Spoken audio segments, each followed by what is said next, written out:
Yes, alright. Kwanirizaako nnyo yonna gy'osinza obanga otuwuliriza kutegeeza nti oli ku Yugi Updates TV kw'osinzire okubanga otuwuliriza. Abali emitala w'amayanja mbalamusizaako nnyo, nammwe mwenna gy'osinzire okubanga otuwuliriza nkwanirizaako nnyo ku Yugi Updates TV. General Muhoozi Kainerugaba, Chief of Defence Force, avuddeyo n'astandinga ne warning ey'amaanyi egenze maaso n'okutambula social media yonna okugibuna.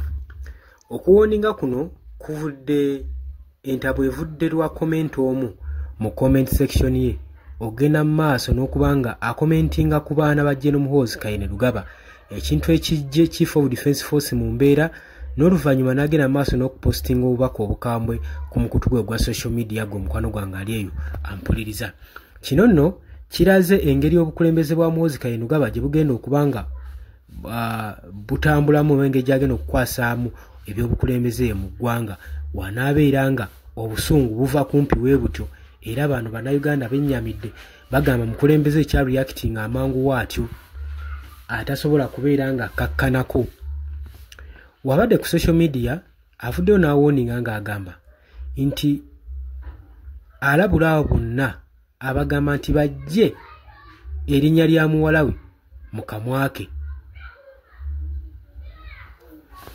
eme kuddamu kubanga bamwogerako wadde n'akamu n'akeddagala kubanga tebibakwatako. Agambye nti nno nali nzigaddewo ensonga ya basement naye ndowooza ngenda kugiggulawo ku lwabo abagenda mu maaso n'okumbuuza ku muwala wange.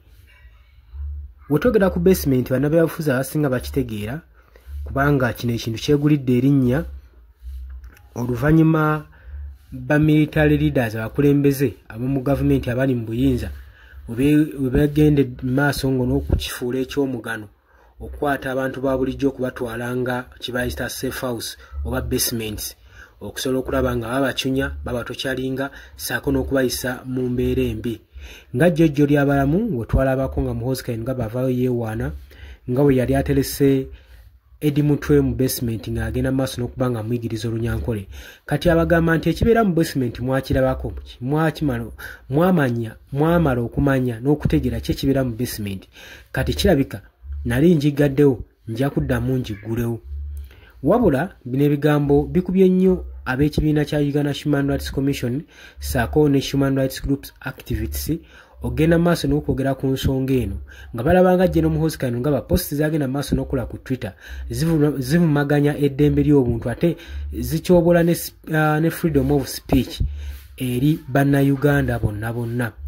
Wabula kino tekigulidde bugulizi Muhoozi Kainerugaba linnya kubeera popular mu Uganda, wabula bakirabanga ambition gy'akozesa okutumbula ebyobufuzi bye wano mu Uganda asobole okubanga level ye mu politics erinnya asobole okubanga afitingira ddala ku ntebe kitaye Mwami Yoweri Kaguta Museveni gyamugwanyiza okutuulako abeere successor.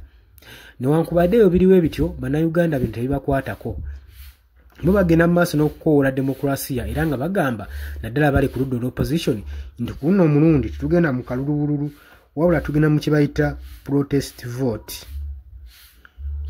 Bagenda maaso n'okukoola bannayuganda bonna basobole okubanga bateekayo omwoyo n'okumanya ki ekigenda mu maaso ne ki ekigenda okubanga kibaawo ku lunaku ku mwaka ogwa 2026. Muhoozi Kainerugaba ekyokwogera ku muwala we kimunyiizizza nnyo.